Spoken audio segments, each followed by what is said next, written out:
Okay. Again, good afternoon, everybody. Rob Curtin from DESE. And we're here today to have a conversation about the competency determination. And I'm just going to reshare. And Lauren, if you could just let me know that people can see it. Yep, it looks good to me. Okay, great. Thank you. So let's handle some logistical stuff before we get started. Number one question that always gets asked, so let me answer it first. Yes, you can have access to these slides. There's not a lot of them, and I'll get into that in a second, but they are very, very similar to the board slides that were up yesterday. They're actually a subset of those, and those are currently posted on our website.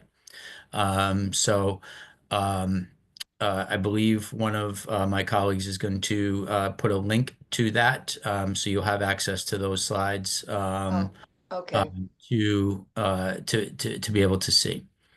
We are recording. I am going to go through a couple of slides. The primary task here is for me to cover some of the highlights of the recent guidance that we have released about the competency determination. I've talked to a lot of superintendents, assistant superintendents over the last couple of weeks.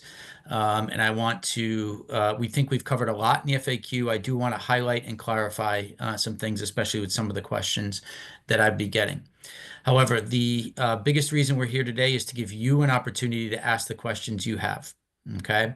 After I go through the slides, we will have an open Q&A session. There are two ways in which you can ask your questions. The first way is to put a question in the chat. Okay. And I will go through those after I get done talking through some of these things. I will also stop the screen share so I can see everybody and open it up to people that would like to come off mute to ask their question verbally. So we'll do it both ways.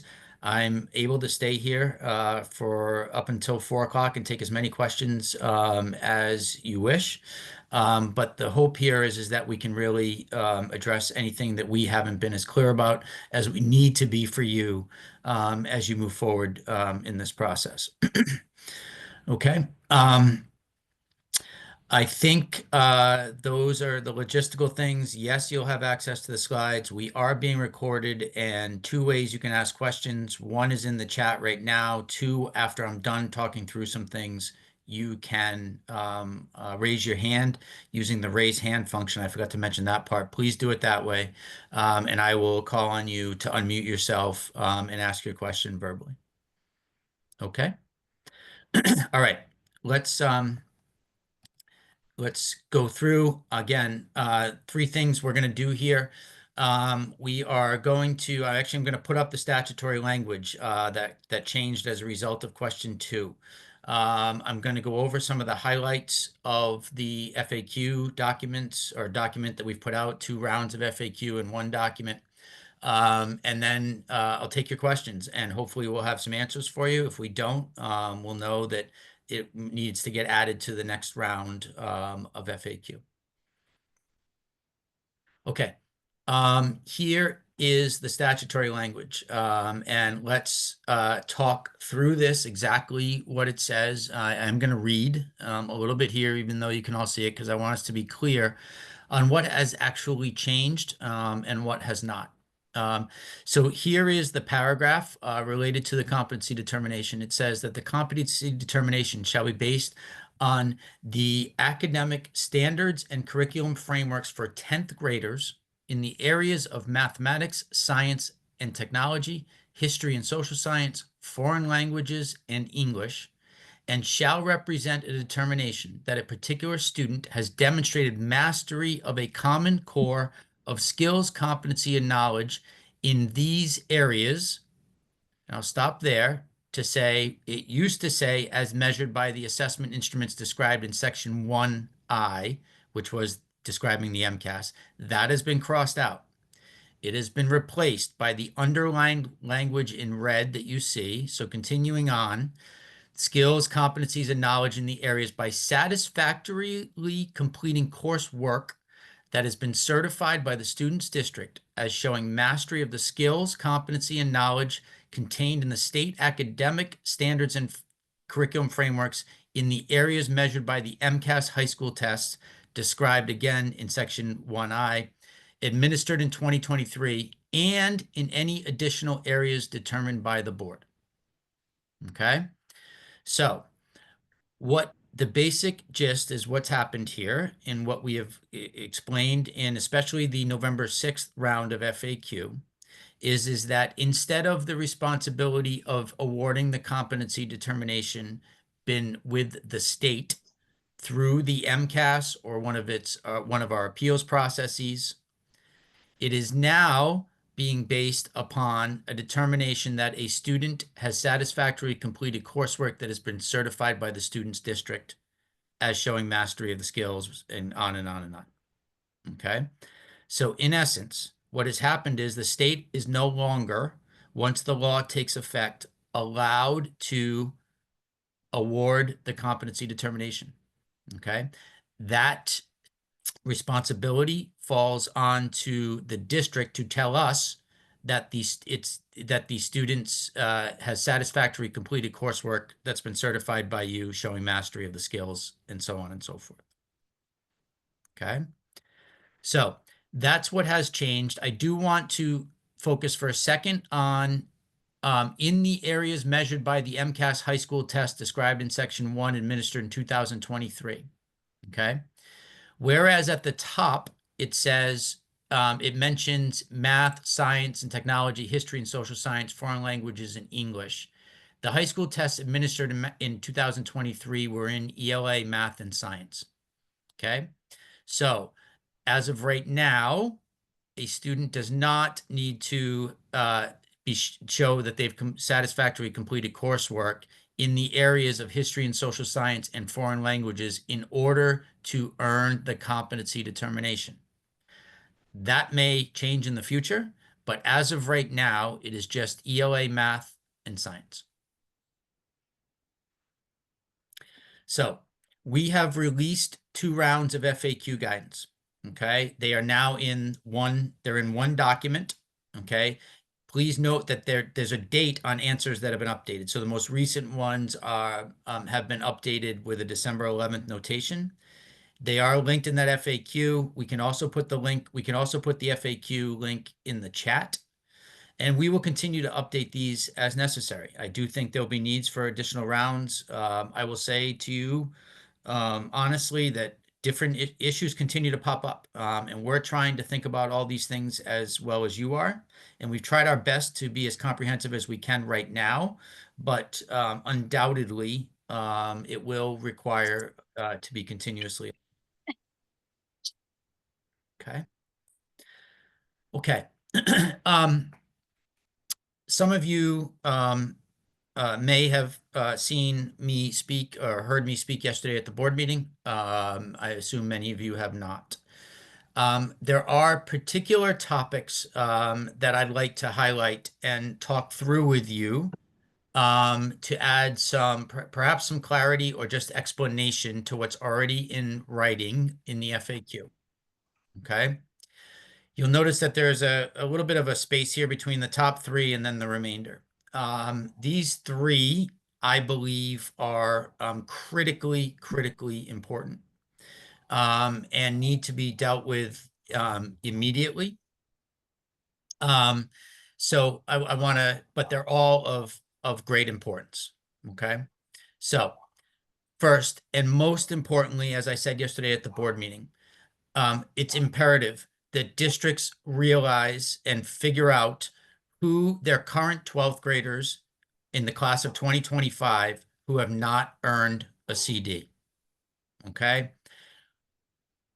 Those students in the class of 2025 that earned a CD through the MCAS, whether that be in 2022, 23, 24, what have you, up through the November retest this past fall, okay? Those students have earned the CD and are not losing the CD. I cannot say that any more clearly. You don't need to figure out how they would earn a CD. They already have it and don't need to be part of any new process. However, there are students who have not earned a CD and will not have earned a CD up through the November retest. It is imperative that you figure out who those students are, the FAQ references and Edwin Analytics report, okay? That'll tell you whether or not who those students are, because you need to figure out how those students can earn a CD in order to graduate this year. Okay. I understand, and we understand that there a lot of responsibility here is shifting to the districts. And in some places, this may be one or two students, and in some places, this may be a whole lot more than one or two students. And we understand the burden is shifting to the districts, but that's the reality that we are in right now. And I would just don't have to tell this group, I know, but please, there are students behind what's happening here amidst all the change that's happening. And it's really important that you figure out how those students might be able to earn a CD or not for in the class of 2025. Secondly,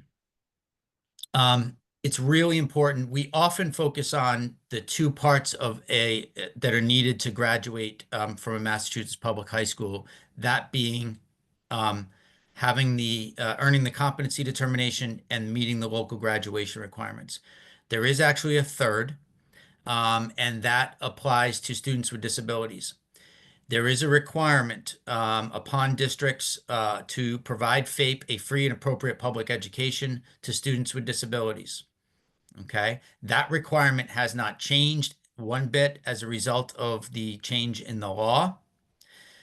The concern, and I know you all will, you do everything that you can for students with disabilities in the district. However, you need to be careful about under the old way of doing things where MCAS served as for the CD, those students couldn't graduate without earning the CD through the MCAS process. It might be possible for them to do so now, okay? But for students with disabilities, there is that FAPE requirement. And simply having earned the competency determination does not mean that that student should necessarily graduate if they have not been provided FAPE.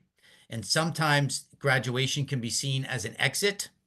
And it's important that you understand that the requirement to provide FAPE for students with disabilities, even if they have met the competency determination. Next, we talked about our recommendations for a district CD certification process. Okay, and I want to spend a little bit of time here because I've gotten a ton of questions about this. And most of the questions that I have gotten have run along the lines of, Rob, why do I need a separate process? I have my local graduation requirements, and if a kid meets the local graduation requirements, then they'll earn the CD. I can have just one process. Okay. I can't say this any more clearly. I think it's really, really important that there be a separate process. The example that I gave yesterday, and some might think this is far-fetched, but I think I think it could very well happen for students. The example I gave yesterday was, let's say your science requirements for your local requirements include 2 years of science. Okay. And let's say a student takes 2 years of science, and those 2 years of science are in life sciences and geology. Okay. Now you might say that can't happen, Rob, but let's play along with me here. Okay. That might be good enough to meet your local graduation requirements, but that would not be good enough for a student to earn the competency determination. Because if you remember back to the wording of the statute, it has to be in the tests in the subjects that were administered in 2023, which for science is biophysics, chemistry, and technology or engineering. Okay. So another example, you might have a student who takes several years of math, but let's say the highest year of math that they complete is Algebra 1. Okay, that student might have taken 4 years of math, and that might meet your local requirement, but that would not be good enough for the competency determination because it references the 10th grade standards, which includes Algebra 1 and geometry. Okay. It is so these are I these are right now, these are recommendations. That might change in the future. We don't have the authority in an FAQ to require it. Okay.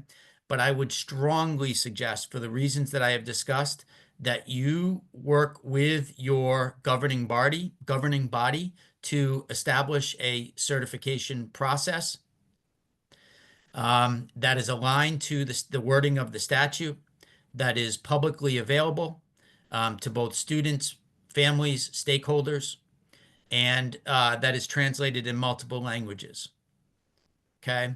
The other reason for this, and this is in particular, I didn't necessarily say this yesterday, um, but I will say it to you as superintendents, charter school leaders. Okay. And that is this. There have been kids that have not been able to earn a diploma because of the competency determination. Okay. And we have had that burden on us, right? Those are kids that have met that have earned a certificate of attainment, right? Because they've met your local graduation requirements, but they haven't met the competency determination. And your fallback has always been a state requirement there, right? That's no longer the case. There may be kids that you are not awarding a diploma to because they haven't met the requirements as laid out in the new statute for a competency determination.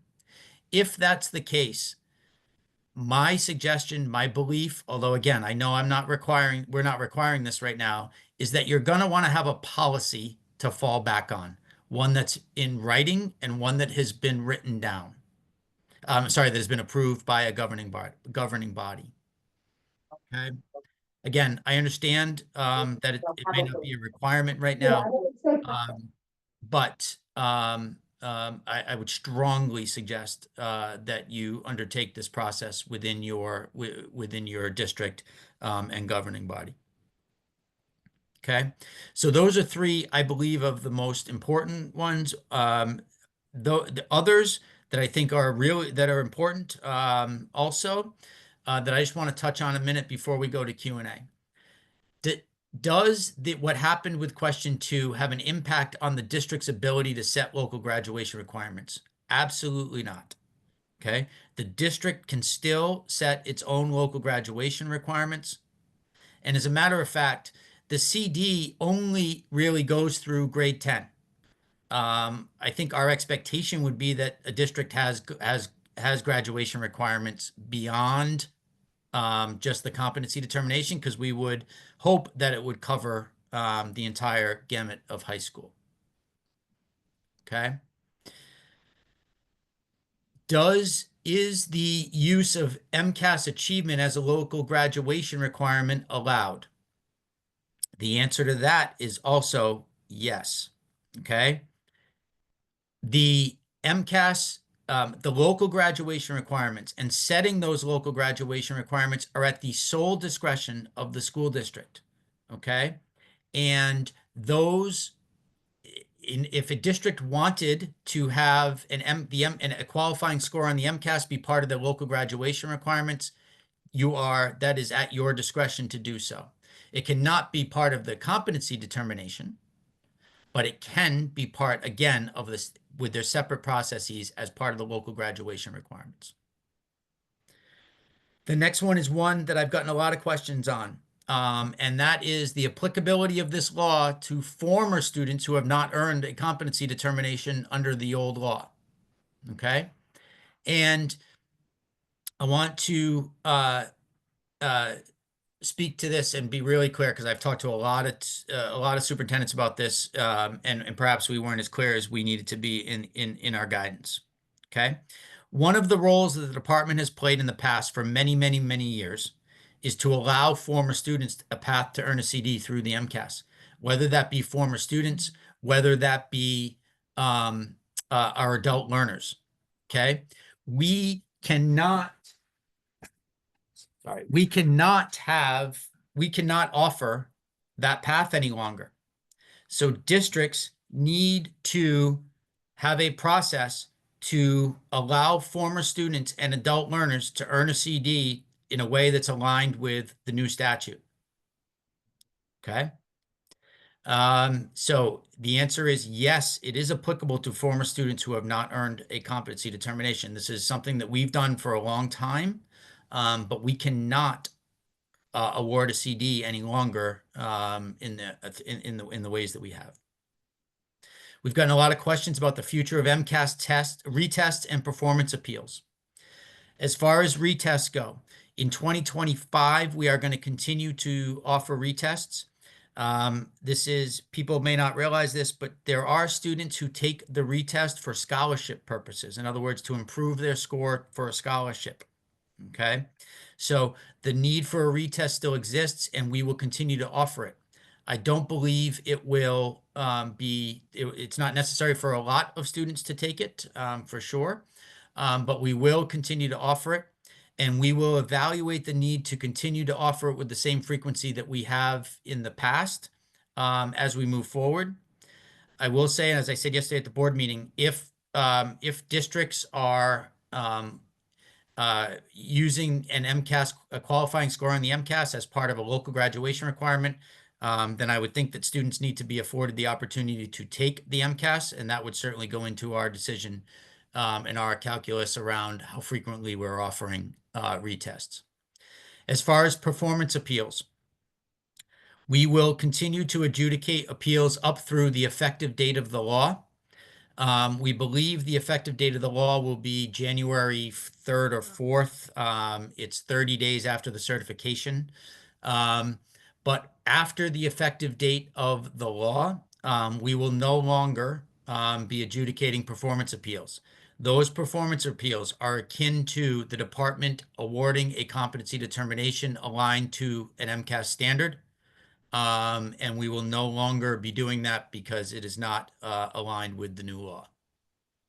I've gotten a lot of questions about MCAS participation requirements and how we're using the data in accountability. Nothing with the new law is changing the MCAS participation requirements.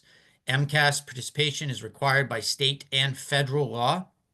Students need to participate in the assessment, and nothing is changing there.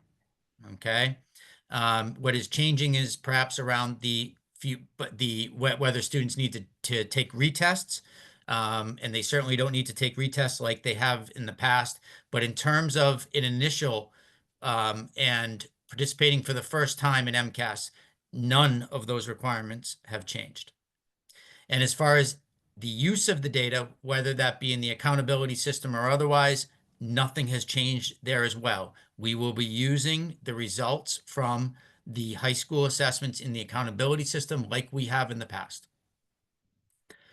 Along the same lines, we've gotten a lot of questions about whether this has any impact on the seal by literacy or scholarship programs like the Coplick or the John and Abigail Adams Scholarship. The answer is it has no impact. Again, that's a use of the data and has nothing to do with the competency determination. We will continue to use the data that we get from students participating in the MCAS to make determinations about the seal by literacy and scholarship programs. Okay. Those are the high level things that I wanted to cover. And I know that we have a lot of questions coming in. So I appreciate everybody bearing with me to at least cover those things. I hope that I've added some clarity there for you. If you give me 1 second, I'm actually going to stop the share.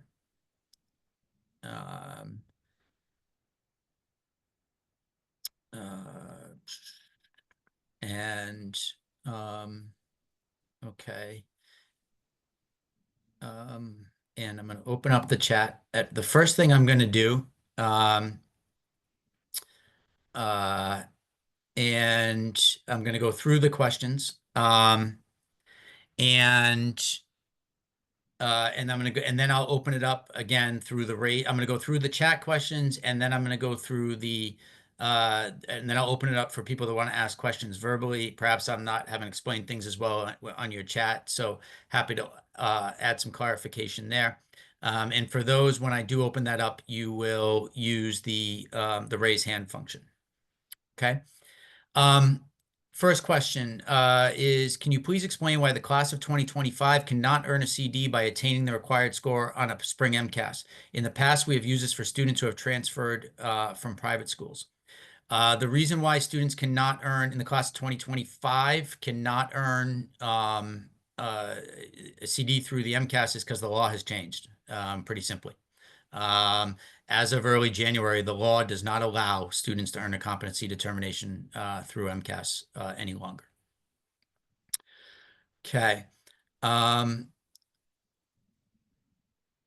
uh, uh, okay. Uh-oh. People couldn't see my slides. I hope that was a thing at the beginning but people could see them later on, I hope. But okay. Kinnan put it in there. All set now. The FAQ. High school principal is wondering the purpose of offering MCAS bio moving forward. The answer here is, it's one of the assessments that was offered in the spring of 2023. And the law is clear that students, that's a subject that people that people can earn the CD. In terms of MCAS participation, it's one of the tests that we have created and will continue to offer as a way for people to fulfill the science participation requirement.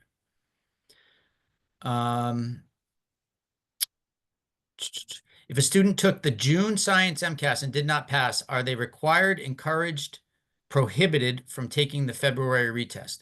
And they did not pass. If the student did not pass the June science MCAS, they are not prohibited, I don't believe. I don't think there's any need for them to take the science MCAS because they can't do it. They cannot earn a CD by taking the upcoming February retest. I want to say that as clearly as I can. We will not award any more competency determinations through the use of MCAS. Sounds like we were having slide problems. My apologies. Not sure what I messed up there, but I apologize. How does the district requirement to accommodate former students who have not earned a CD and are currently not enrolled square with homeschooled students at the high school level? So there's a lot of complexity here, but the point is this. If students come back to you and say, I met all the local requirements, and the reason I didn't get a diploma was because I did not earn the competency determination, okay? Those students need to be afforded a path to be able, under the new law, so it would not be a retroactive graduate. They would still be like a 2025 graduate. But under the new law, their coursework might have satisfactorily demonstrated the mastery and the skills and so on and so forth. This is a function that we used to play. I think it was not very well known for our adult learners and former students. They had an opportunity to earn the competency determination. Okay. But this is now oops. Sorry, that was my dog. Sorry, I apologize. That was a function that we played, okay? And now districts are going to have to be able to afford students a path to the competency determination under the new law. Emphasized MCAS participation is required given how accountability is emphasized. I have a few questions. If participation rates in MCAS drop significantly, which seems like a real possibility, how will DESE respond? So I've gotten a lot of this question, right? The kids aren't going to take the MCAS. I want to say this. I understand what you're all saying, and obviously, understand where you're thinking that. I don't have evidence of that yet, right? So I'm not going to. As a matter of fact, we had 11,000 kids show up for the November retest, right? The day after the law passed. And if we need to adjust the way we think about accountability, we might consider that, although I will tell you the 95% participation requirement is a federal requirement. So I don't think there's a heck of a lot we can do about it, but we would certainly see what happens. I'd prefer to see what happens and believe in students and coming to school, and they're going to come to school that day and they're going to take the test like they would take any other assessment. But we will certainly have to wait and see what happens. I just don't know can't predict that right now. Um, uh, is the course load that districts will need to certify for a CD the same courses that would have been prerequisites for the MCAS? Specifically, are we certifying biology, physics, 2 years of ELA and math, or are we being asked to certify courses through the 12th grade? So this is an interesting question, and one that leads me to bring up a good point here. And that is, you're not certifying through the 12th grade for sure, because the statute says something about the 10th grade, okay? Um, but also importantly here is it doesn't say courses. I want to bring everybody to that point, right? It's kind of one of the interesting things about this. It says coursework, how that coursework has satisfactorily demonstrated mastery, right? So it doesn't, this is where the district policy is going to come into place. And yes, it's going to look different across the board for all of you. And that's just the world that we're living in now, okay? But this is why it's important. I really, and again, I know we're not requiring it, but this is why it's really, really important, I think, for everybody to put a policy on paper, have it be voted on so that it's understood what the requirement is around the competency determination for students and families. Uh, uh, will DESE assist with model CD certification process languages for districts to start from? So this is a good question. I think there's a possibility of that moving forward. However, for the most important thing right now, which is the class of 2025, I don't believe that's something that will be prepared for you in time for you to deal with those students. And I understand that that might not sound great, but there's an element of time here, and there's an element of if there might be kids like literally that you need to put into a course next semester, right? In coming up, and decide whether or not if they haven't met those standards. And we certainly aren't going to have a district certification process there.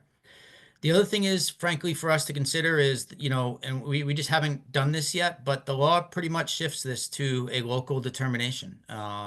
And it might be that we put out something as an example, but I don't know how much further we would go in that in terms of recommended or anything along those lines. That sound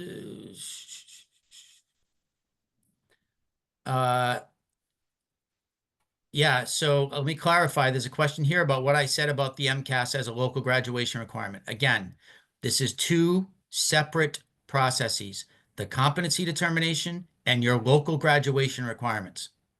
They are not the same thing, okay?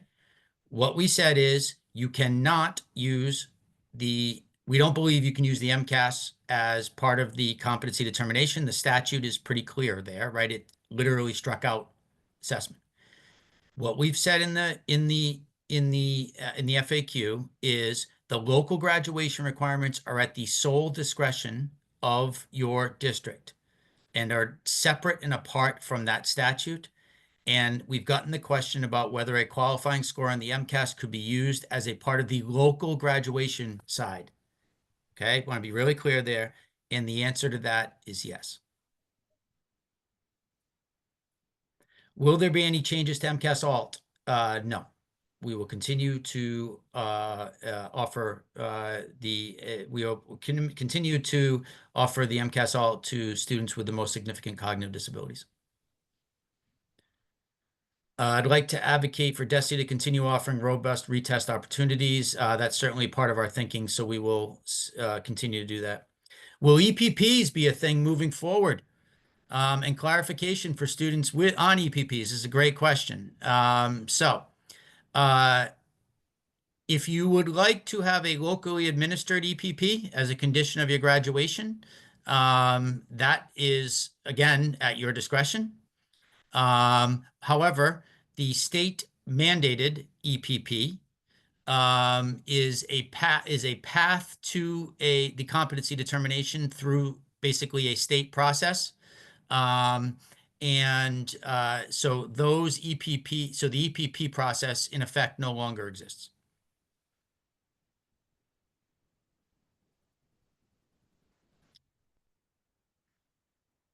Uh,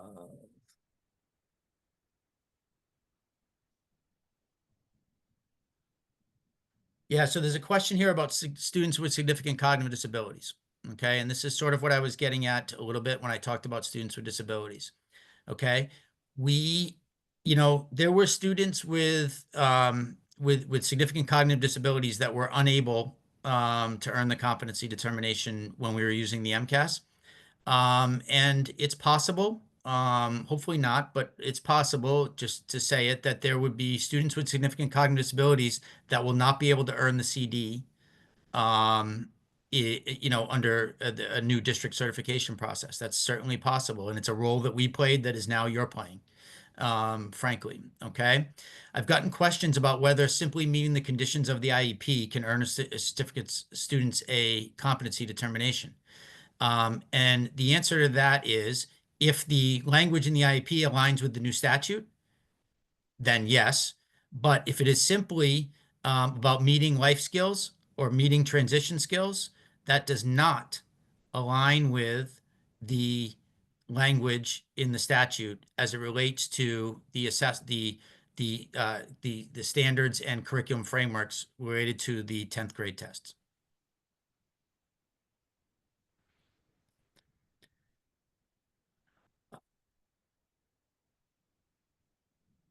The February retake is still happening, but again, not for students that are attempting to earn a CD, because we cannot, again, award a CD. The former student explanation is confusing. So former students can take whatever assessment makes up a CD or no. Again, this is not about an assessment, okay? This is students who might have met your local requirements, but the reason they couldn't get a diploma for you is because they hadn't earned their CD. Right? In other words, they hadn't earned a CD through the MCAS prior.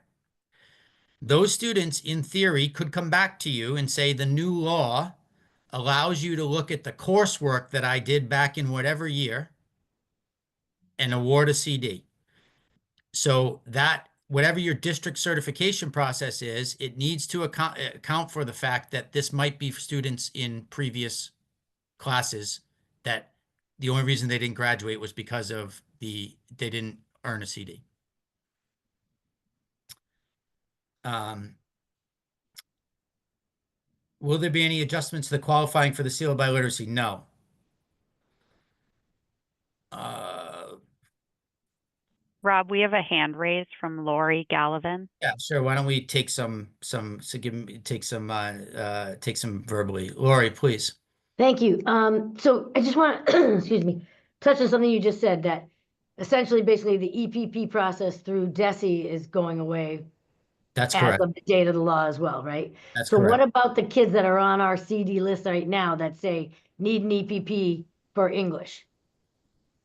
Qualified, Yeah. pre-qualified, but need an EPP. Can we get those done before the law goes into place for those kids? Yeah, so if they have not earned the competency determination, right? Now, students that were on an EPP have not earned the competency determination until they had completed the EPP, right? Mhm. So basically, in place of that EPP process, and maybe it's the same process, right? Maybe the completion, whatever the terms were of the EPP, but the EPP was usually forward-looking, right? About which courses somebody needed to take, about which assessments somebody needed to complete. This Mhm. is going back and looking at coursework. The new certification process is looking at whether coursework was met to demonstrate competency on the high school tests. So you can, the EPP is, you could let it go, and if that's going to be your district process, but I think that's beyond, the EPP is what is beyond what the new law says needs to be done. Annie McKenzie, please. Rob. Hey, Rob, sorry about that. If it's okay, I have a few, I'll try to just fire through them. So I think, if I'm not mistaken, that the CD requirement associated with MCAS began with the class of 2003. That's So correct. essentially, anybody from the class of 2003 onwards that approaches Hopkins Academy and says, the reason I didn't get a diploma was because of the MCAS.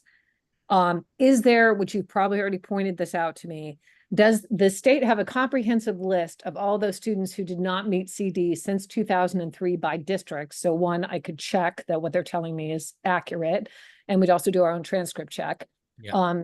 The one, you nodded your head that yes, since 2003, wondering if there's a comprehensive list. Yeah. And then afford a former student a path to CD. So I'm trying to work out what that actually means in practice. So I'm certainly not going to enroll a 25-year-old in my geometry class.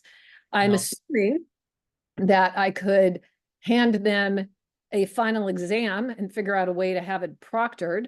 I'm assuming I could put them in a Keystone course, trying to figure out who pays for that. I'm just thinking out loud of the things that are coming up for me right now that you might have ideas about. Yeah, I think it can be a little more simple than that, Annie, right? Okay, and then So, homeschool. and instead of affording them a path, right, Mhm. could be as simple as going back and looking at their coursework. I'm not saying you have to do anything proactively, right? You could have somebody in the class of 2019 that maybe you have belief that they passed a certain class and therefore completed coursework that demonstrates that mastery. I'm not saying you have to re-enroll a kid in school. Even if I would have to make sure then that the policy that the school committee passed, because some of those courses might be different if I'm talking that somebody shows up Yeah, from you're gonna have to, that's for sure. Yeah, there's some work there that's gonna have to be done for sure. are two different things, right? So, but I see what you're saying. That is much simpler. So thank you for that. But it's certainly in my policy, would want to make sure there was some sort of caveat for if we require those courses previously. And can I assume that for a homeschool student now, because homeschool, I just approved the plan, and once the plan's approved, I've said you've got the right curriculum. That's it. They don't have to do anything but that, right? I mean, how does it work for homeschool plan? Yeah. So if you're awarding a diploma, if you want to award the competency determination to anyone, this is not whether this is, I think what I'm saying is, this is not whoever you're going to be awarding the competency determination, right? You're going to be certifying that that's happened. It's the same for everybody basically. And have they completed the coursework that is aligned to the 10th grade high school test that demonstrates that they've satisfactorily completed that coursework. I'm not trying to oversimplify it, but basically anybody from here on in that you give a diploma to has to meet the new language of the law that hasn't already earned a CD, I guess. Thank you. Yeah. Thank you. Beth Anderson, please. Thanks, Rob. And it's just one more on the strain that you were answering before about CD versus graduation requirement. So just for understanding, if a student met the conditions of the CD, Yep. but the district wanted to keep a certain score for the MCAS exam, right? Yes. As a graduation requirement. Yes. Would the student would not graduate from that district, but could potentially transfer and graduate from another district? Or Yeah. just trying, Yeah. I know that those things should be coherent with one another, but I'm just Yeah. poking at it. Yeah, I mean, I think that's a possibility. But I would say this, Beth, the graduation requirements across the 340 districts that have high schools right now vary greatly. So I would think that's actually a possibility now. But and I don't think that's changed. Okay. Thank you. Yeah. Sarah. Hi, how are you? I'm good. Thank you so much. I just want to make sure when we're talking about performance appeals, that is the same thing as the portfolio. And Yeah, so those are one and the same. So there is correct. no more portfolio submission that will even be possible. Yeah, all the things that basically, rolled up to us awarding the competency determination are not happening anymore. Are gone. Okay, great. Thank Correct. you. And that's effective now, or is there time? Yeah, well, I'm going to hesitate a little bit here. Our understanding is that the effective date of the law is going to be January 4th. So we're going to adjudicate whatever we have before then. Okay. But after that, we will not be adjudicating any more appeals. Okay, thank you. You're welcome. Kim.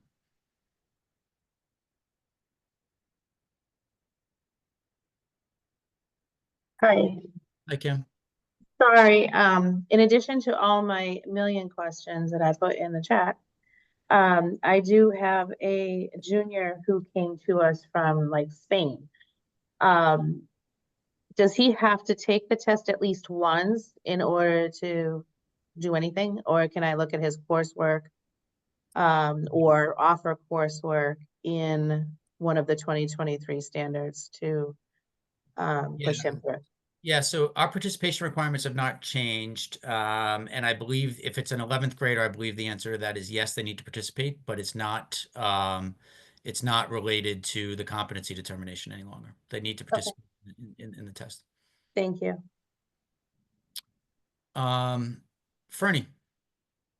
Yeah, just have a quick question about sort of like, previously, obviously the state handled CD. Like for students that we determine the CD for, is there like a additional reporting mechanism that we're going Good to have question. to submit to? Yep. Or yeah, just because. Yeah, that's a great question, and one that'll probably go in the next round because I've gotten it a little bit. So basically, here's what it is.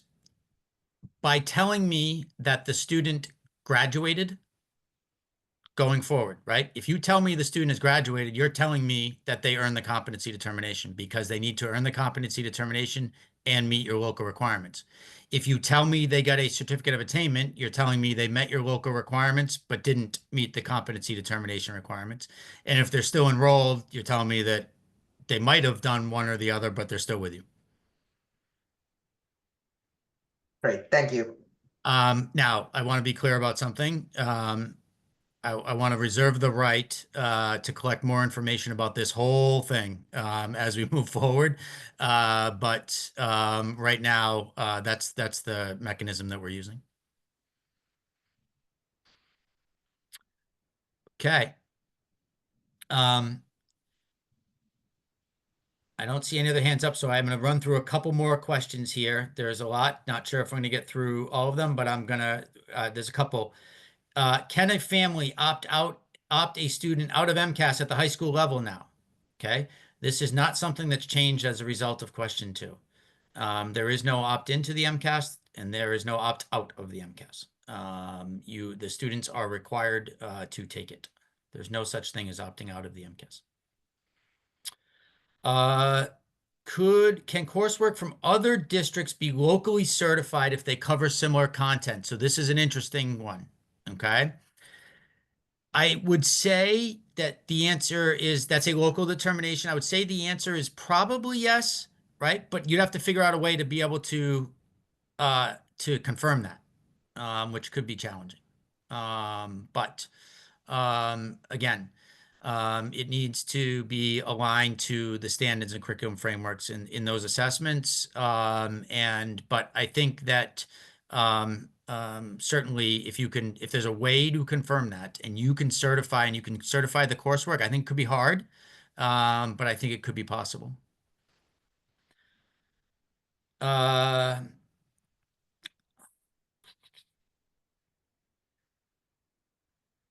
We've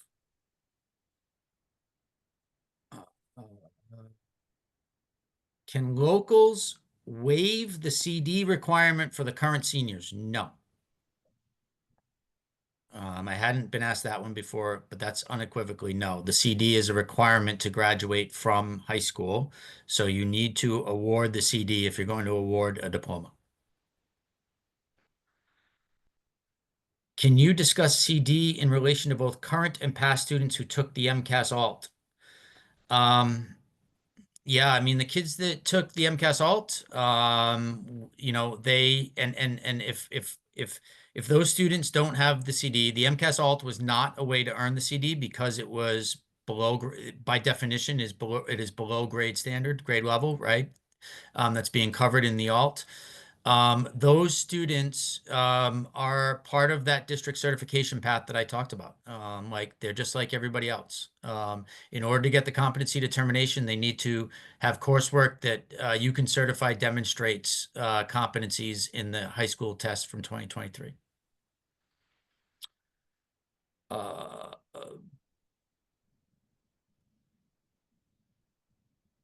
With the law changing, has DESE considered pushing back the testing window? We have not. It's something we can continue to evaluate, but it's not something that we've had the time to think about yet. Do former students have to meet only ELA, math, and science, or does it include foreign language, history, and social science? They only need to do English, math, and science because, again, it's tied to right now the tests that were administered in 2023, which is English, math, and science. Can we use MCAS as a diagnostic tool to identify students for remediation? Sure. Again, that falls into the use. There's no reason why you can't still use it in that regard. Are we certifying graduates through a digital process? For right now, if you tell me that they've graduated, that means that you're certifying that they've earned the competency determination. Is there a deadline for the local CD required to be approved by school committee and submitted to DESE?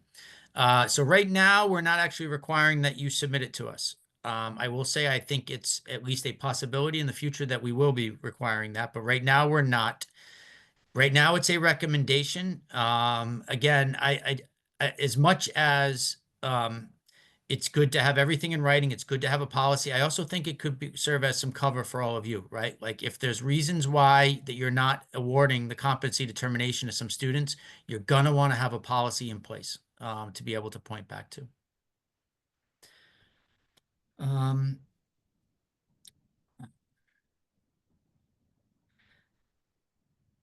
How does a district, quote unquote, certify that passing specific coursework shows mastery? This is like the big question, right? Right now, this is on you, unfortunately. And there may be a time when we define our board, define some of the terms in here. But right now, that is a local decision on how they certify that that the student has satisfactorily completed the coursework that demonstrates mastery.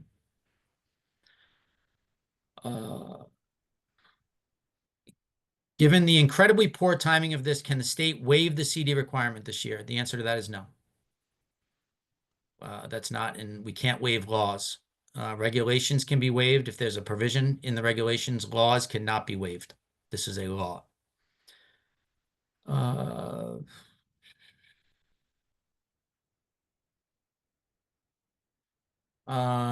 CD, a lot of these I've asked, will the parent letter for those students taking the MCAS alt be updated? So this is a good question. We are going through the process right now.